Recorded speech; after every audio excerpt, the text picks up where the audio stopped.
Well, it's game day, folks.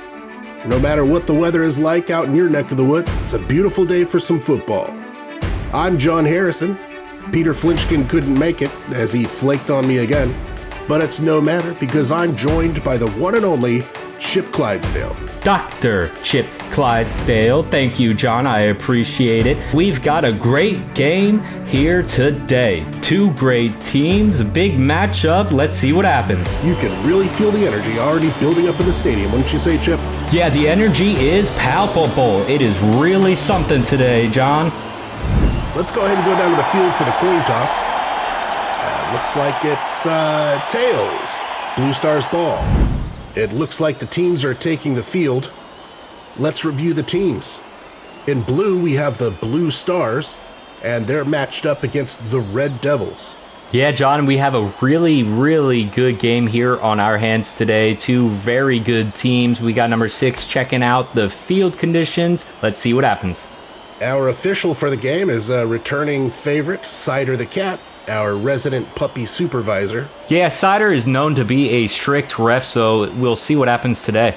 Chip, with your expertise on the field, can you give us an evaluation of the dogs playing today? Yeah, John, I think this one's going to come down to the wire. We have two pretty evenly matched teams.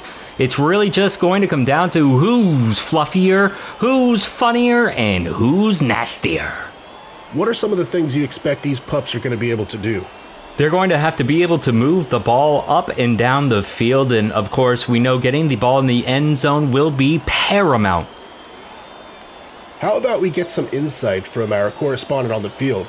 Special guest and former NFL veteran with 129 career games as a defensive back who loved his interceptions. The mouth of the South. How are you doing, Fred? I'm doing great, brother. Thank y'all for having me here, man. I cannot wait to enjoy this game. You know, first of all, you invited me to a football game. Next, you invited me to a football game with nothing but dogs. And I'm a Mississippi State Bulldog through and through. Do you understand? I cannot wait to see what we're going to see today. I cannot wait for this game. That makes 2 of us, Fred. I've been waiting all week. I hope you have your popcorn ready. As you can see, these puppies are playing a little rough on occasion. Sometimes they get out of hand and don't know their own speed, will bump into the protective glass down there. That protective glass is always a concern, but let me tell you this, John. Player safety is on the top of the league's mind. I know that the league spent the entire offseason trying to figure out ways to make the game safer and try to prevent some of the injuries that, happen in this sport, because it is a physical sport. And the thing is, as football fans, we love the physicality. We love the emotion on the field that these players have. We just love it all. But the thing is, you have to be able to keep it in check. Looking down on the field, though, John, right now, another observation I have for you. It looks pretty evident early on that field goals will not matter much in this one. The field goal posts have been floating around the field quite a lot. Neither team seems to be very thrilled with these field goal posts. It almost reminds me of the University of Tennessee's upset win over Alabama when the fans took the field goal posts and took them off the field and carried them and threw them in a river. And so, John, let's just hope that no field goal posts end up in a river today. They are quite expensive. I believe they run upwards of $100,000. I mean, it's expensive. Well, plastic, I guess, if you want. I'm not sure exactly what material they're made out of, John, but I know that it is more than my paycheck and your paycheck combined. Well, at least my paycheck. I'm not sure about yours, John, and I'm pretty sure the network pays you a lot more than me, but I don't even want to get into that, because right now on the field we see a player on red. He's really investigating that ball, some sniffs. Let's see, a couple licks, really seeing what's going on with that ball down there. Hold on, looks like it's our first personal foul of the game. Let's check in with the official. Well, we mentioned before the game that Cider is a strict ref, but this, John, I have never seen. Cider has called a personal foul on two teammates bickering on the field. I mean, look at that. Two teammates. You're supposed to have each other's backs, and instead they're basically on each other's backs, metaphorically at least, if you can picture that in your head. Anyways, John, it's very important for these players to keep their cool. We already talked about that earlier. It's essential to be able to keep your cool, because if you lose your discipline in a game like this, you will lose the game. You will go home. Your coach will not be happy with you. You will have a letter in the mail from the league with a hefty fine, and you don't want that. And especially with these dogs, John, you know, the future service dogs. As a service dog, you cannot react to things the way those teammates just reacted to each other. As a service dog, you have to be able to keep your calm and do your job. You cannot worry about maybe another dog you see on a walk. You can't worry about a squirrel. No, you have a job to do, and you have to do that job. I don't know about that one, Chip. You certainly know a lot more than I do. Well, I don't know about that, John. I mean, I was born on a football field. Well, rumor has it at least. I'm not sure if that's rumor, conjecture. Who knows? Now's probably not the time nor the place to confirm such things. I will just have to find my birth certificate, which has been missing for ages. But back to the field, John. As you can see, we have some good action on the field. We got the ball finally on the move on the 30-yard line. Oh, what a hit. And the field goal posts have literally, John, I've never seen the field goal post float quite like this. I mean, both teams just really do not like those field goal posts. It looks very personal. As we take a break here for a moment, I'd like to talk about the meaning of the term Boots Bowl. As we shared with you last year, Puppy Bowl is synonymous with adoptions, so we're hoping that the term Boots Bowl will shine some light on these future service pups and their ability to help some of our wounded, ill and injured veterans returning from the battlefield. And speaking of the military, stay tuned for a special halftime show where we introduce you to some special pups named in honor of veterans of both the U.S. Armed Forces and the NFL. Well, Chip, we're back. Back and better than ever. John, I was wondering, we talked a little bit about this, me and you, off the air. I was hoping you could explain to our audience a little bit about the dog training that goes in to the service dogs here at Warrior Canine Connection. It is really a unique training system, and John, can you tell us more about that? The training that these dogs go through is quite impressive, but it starts very simply. It's just a matter of providing a good, loving home for these pups, and the puppy parents do just that. In addition, these puppy parents come to weekly classes to learn skills and advance the dogs through the ranks. After about 18 months to 2 years, the dogs will come into advanced training. Shortly after, they'll be placed with their forever veterans. John, we just owe a lot of thanks to the wonderful volunteers and puppy parents, as well as obviously the amazing trainers. These pups are trained like world-class athletes. Now, can you tell us more about the placements? WCC places dogs with veterans for mobility, PTSD, TBI, and also places them with military families and as a facility dog supporting community centers and other organizations that serve veterans. Wow, that's great, John. For the dogs that don't make it fully through the program and decide to change careers, we often see those dogs go to other ADI-accredited service dog organizations.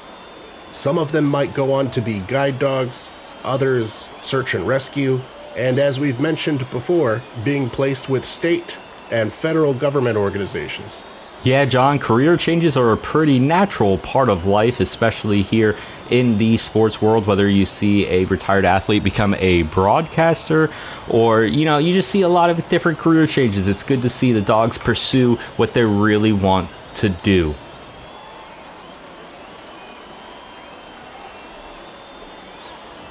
Well, Chip, it looks like we're approaching the half. I hear we have a wonderful presentation. It includes a group of namesakes. Not only are they veterans of our armed services, but they are also veterans of the NFL.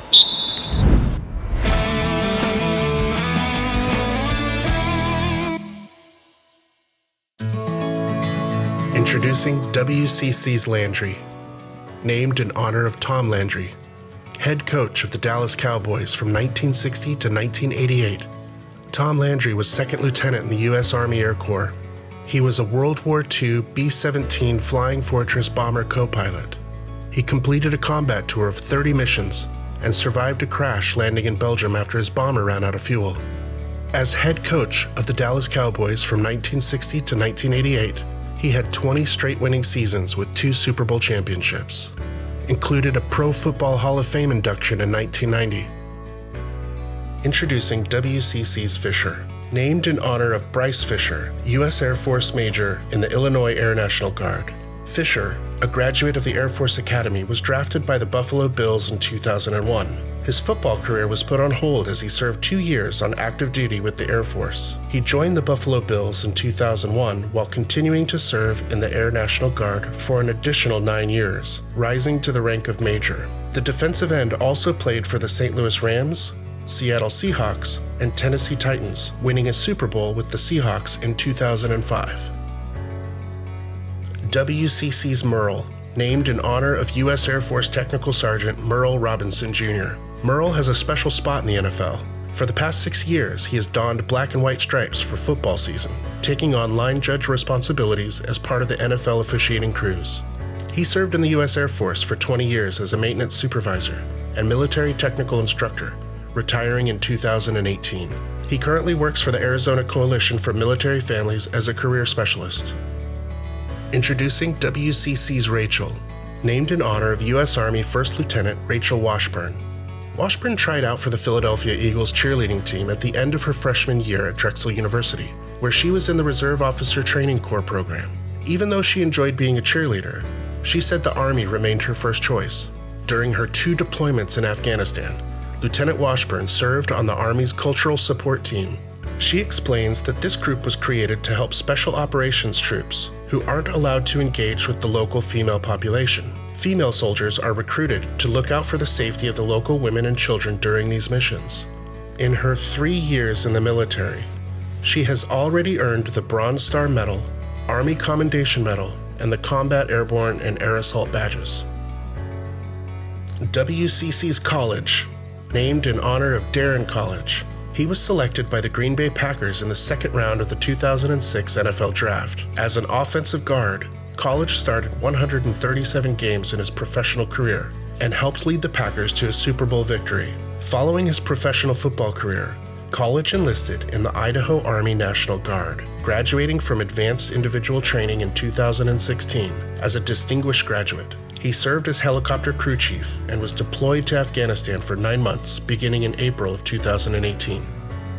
WCC had the honor of speaking with Darren College, talking about his career, what it means to have a namesake, and showing off our future service dog that carries his name. Look at you! He's got my activity level. This is going to be great. Well, I was a 15 Tango in the Army, the Idaho Army National Guard. Served 6 years there, still serving 2 years of my reserve service right now, so getting ready to wrap that up pretty soon.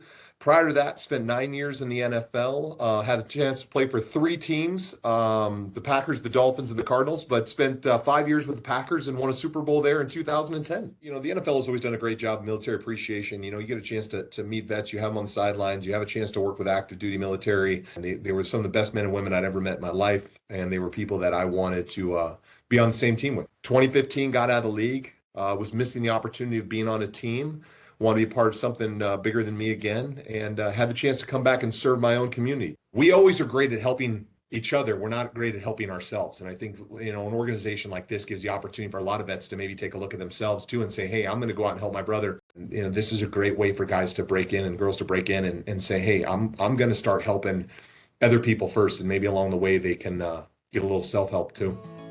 Introducing WCC's Amber Lynn, named in honor of U.S. Army combat medic Amber Lynn Lloyd. In addition to her contributions as an NFL cheerleader for the Baltimore Ravens, her military career as a combat medic included a 15-month deployment to Iraq. Join us in welcoming WCC's Al, named in honor of United States Army Captain Alejandro Villanueva. His father's career in the Spanish Navy and working with NATO required that his family moved around a lot to different duty stations throughout Europe. giving Captain Villanueva a unique perspective on the United States and what it means to be an American. Villanueva was commissioned into the United States Army. He attended infantry, airborne, and ranger school. He served in the U.S. Army's 10th Mountain Division and 75th Ranger Regiment, deploying 3 times to Afghanistan.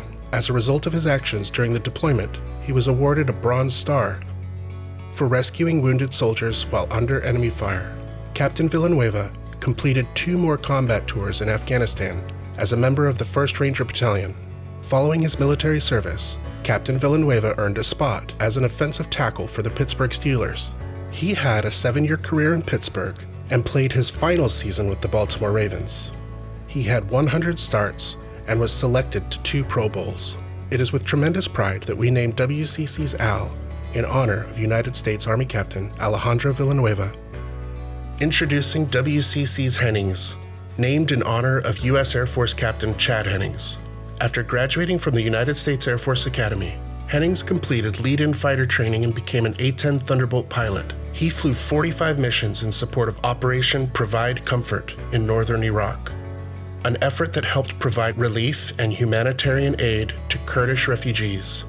Hennings was drafted in the 11th round of the 1988 NFL Draft by the Dallas Cowboys.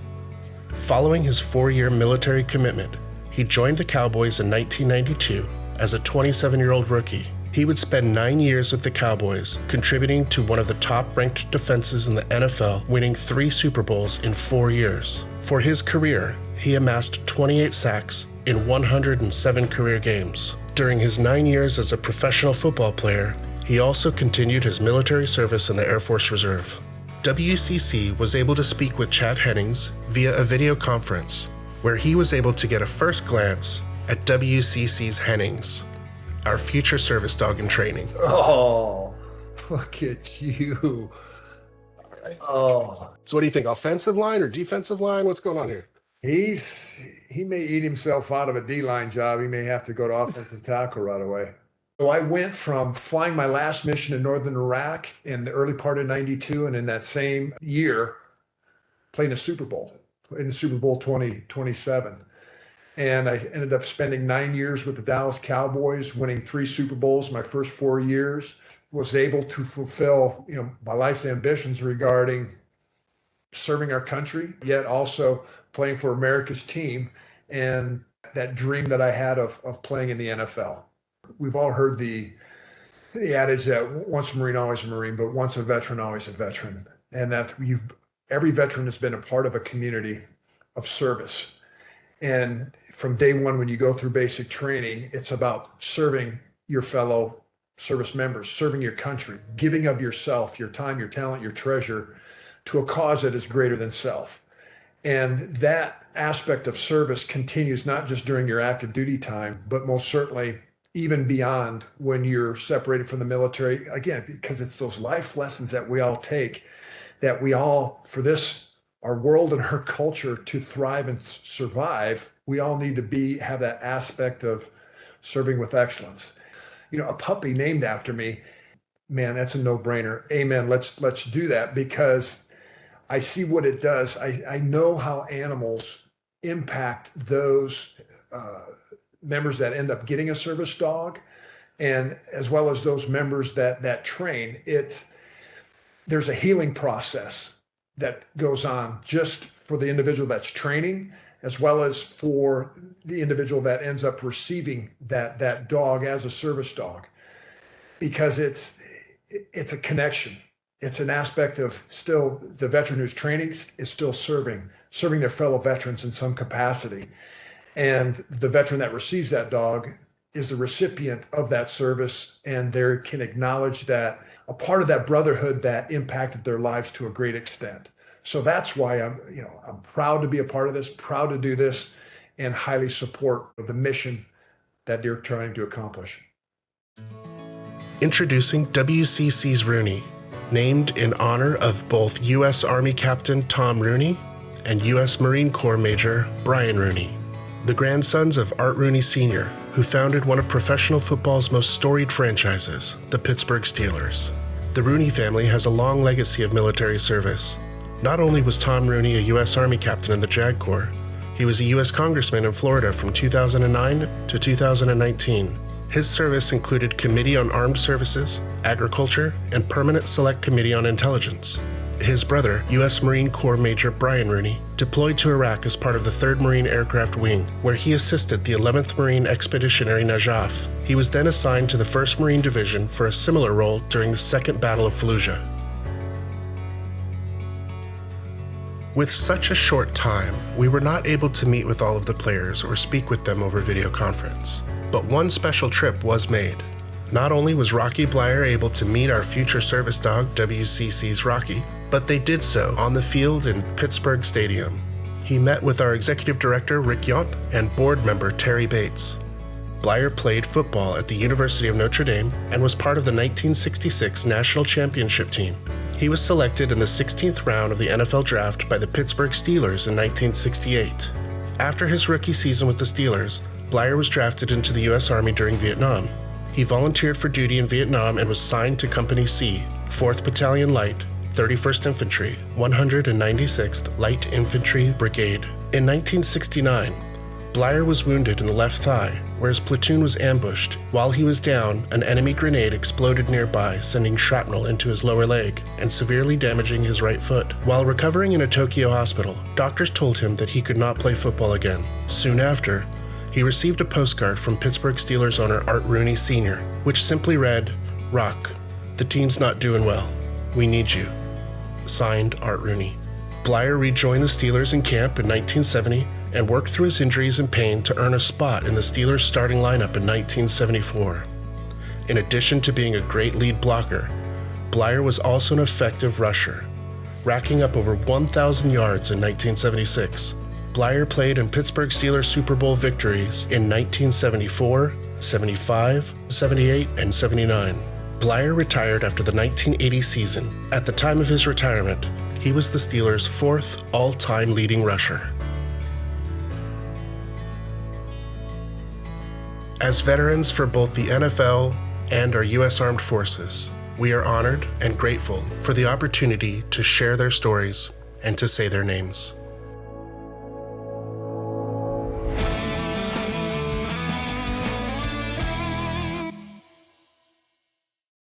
And we're back. We hope you enjoyed the powerful stories of our namesakes, and we hope you will root for our future service dogs as they go to help dozens of veterans. If you know of a veteran that you feel could use help or are one yourself, we hope that you'll reach out to Warrior Canine Connection and potentially join us on an animal-assisted therapy session of training service dogs for your fellow veterans in need. Animal-assisted therapy really benefits a lot of people, and especially with the program at Warrior Canine Connection that enlists recovering veterans to help in the training of the dogs before they are placed with their forever veteran is truly wonderful. Now look at this down on the field. Cider, the ref is getting into it with the players. You do not like to see when the ref gets into it with the players. You need to break that apart. There are going to be flags, there are going to be penalties, there are going to be fines, maybe even a suspension could stem from this. And there goes the ref. There goes the ref. Well, see, I was always told you can't trust those cats. And I did play it against a lot of referees. And the black and white stripes never show up for you. They show up for themselves. And now they got us in chaos. And yet again, he's on the field. See, this is what I know about a football game. If you want to mess a football game, get everybody involved except the coach and the players. And now the animals are going wild right now. See, that's when I need some intensity, not from just the blue team, but I need it from the red team also, because right now it looked like somebody let those dogs out. You sure that wasn't you, Fred? Don't forget to subscribe to WCC's YouTube channel. There you'll find a wonderful collection of warrior stories, hearing about the impact that our service dogs have on some amazing veterans and their families. Yeah, John, you better have a box of tissues nearby to watch those warrior stories. Let me tell you, they are really, really powerful. Just really moving stuff to see how these dogs and how this program can help veterans who need that help. It is truly just amazing to watch. Now, getting back to what we're seeing on the field, John. It looks like the field goal posts are still being rendered useless. This is not going to come down to a game-winning kick. I feel fairly confident saying that, as we see number 6 in blue parade across the field, trying to get involved in the action. Number 19 in blue really giving it to number 20 in red. We see some action here. 2 guys are down on the field, and number 36 back up for red. Now, where is the ball? I guess that would be an important thing to try to figure out at a time like this. Where is the football? We are looking at the entire field right now, and oh, there's a flag. There goes the flag. Cider has had enough. Cider has said no. Cider says, I am not allowing this to happen. Thanks for the breakdown, Chip. Well, John, the only thing that's really been broken down has been the discipline of these puppies. I mean, they are just toying with the flag and the field goal post at this point. I'm not sure anything really is off limits for them as far as what they are willing to do, John. And, you know, it is a prime time game. Everyone across the nation is watching. Mom is at home watching. Chip, I think there's some excitement on the field. This might be it. He may go all the way. Touchdown! Knick-knack, paddywhack, get that dog a bone. About time, fellas. Some reason to celebrate. We got 6 on the board. That's what I'm talking about. Well, what are they doing? I don't know, but I know this for a fact. It won't be no field goals kicked today, Bella. I don't think it's that type of game. Well, looks like there's another timeout. Chip, why don't we go over some of the stats WCC has managed to do in 2022? 2022 was a phenomenal year for Warrior Canine Connection. Let's look at the stats. Most importantly, let's look at 1,152 veterans served, 4,667 hours of animal-assisted therapy, 21 assistant dogs placed in 2022. WCC has 15 program sites, and when it comes to volunteers, we got a lot of them. 536 volunteers with just about 103,000 hours. WCC really did some incredible things in 2022. Let's see what's next. I'd like to give a shout out to our friends at explore.org. They have been providing 24/7 live cams of all of our future service pups. Those live cams are instrumental in attracting new supporters of our no-fail mission. Now, what we're seeing out there today is the art of trash talking. See, that's what I'm used to. I'm used to going out there, getting inside another guy's head and playing those Jedi mind tricks, and that's what 36 is doing. He's agitating. He's an agitator. I played with a 36 that was just like that by the name of Sean Taylor. Listen to me. I know when a guy's out there that's trying to get you off your game so he can do what he wants to do for 4 hours and you can't do anything about it. And that's what makes this game so different. Just not physical. It's very mental, and that separates a lot of these guys on this level. Our most ardent supporters, the EPWs, also known as Extreme Puppy Watchers, have a very special motto, and that is, we came for the puppies and we stayed for the mission. Some people like to joke that the puppies are a gateway drug to volunteering. Well, John, I do not know much about gateway drugs, but I do know something about football, and I do know something about volunteering. And when you take a look back at these numbers that we went over at halftime, when it comes to volunteering, I mean, it's just absolutely incredible. 536 volunteers in the year 2022 alone, with just about 103,000 volunteer hours. That is just an astronomically high number. Just really incredible. Thank you to our volunteers, EPWs, and everybody out there who helps make that happen. Back to the field, John. We see the puppies are all huddled around the ball at around the 40-yard line. But let's talk about these jerseys a little bit. Very, very nice jerseys. And for a service dog, that's very important to get used to wearing things early on. You know, wearing a vest is an important part of being a service dog, so wearing these jerseys must be a good start. And when the dogs wear vests, it's a clear indicator that the dog is working. So if you see a vested dog out in public, it is best to assume that vested dogs are either working, providing their handler with support, or in the process of training to do so. If you must engage, be sure to keep eye contact with the handler and ask them politely, Another important part is you don't want to be offended if the answer is no. It's not personal, but rather an indicator that the handler is trying to do what is best for the dog's success. Yes, it is important to remember that the service dogs that you may see in public are in fact working, so please be respectful. If you make your way to WCC's YouTube channel, be sure to look under the playlist Warrior Stories.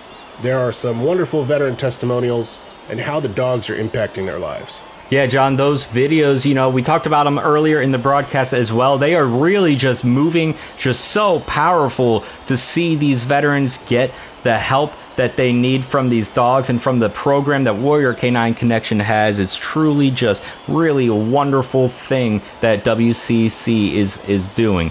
And we go back to the field. Ooh, the ball is on the 40-yard line, and it looks like the red team's got the ball. Now, are they going to finally do something with it? That's the question. They are probably checking the ball's inflation as well. We do not want another deflate gate on our hands, so you have to make sure the ball is inflated to the regulation level. Thanks, Tom Brady, for doing that to us. Well, you know what? Deflategate might benefit somebody because the people of Boston, 6 championships. If you're not trying to cheat a little bit, you're not trying to win. My grandma told me that, and the one thing I know about a grandma, they ain't never gonna lead you astray. I trust my grandma, man. You gotta hear me on that. With no time left on the clock, that's game, folks. Wow, that was one for the record books, John. Special thanks to all of our volunteers and the staff that helps every day, making sure these puppies are happy and healthy.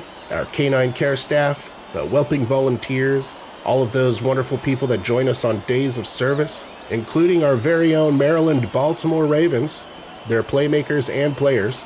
In short, WCC could not do any of this without all of your help. You know the cliche, it takes a village. That really is the case here at WCC, so thank you to everybody. Well, that's the end of the day. Can the players get in trouble for not doing interviews with the press after the game? Of course they can. But if they don't and they run with their tail tucked between their legs, we call them yellow bellies. That's the way it is. Please don't forget to join our social media platforms on Facebook, YouTube, Instagram, Twitter, TikTok, and of course, please watch our 24-hour cams at explore.org. or visit our website at warriorcanineconnection.org. All of you were able to join us, and we hope that we're going to see you next year.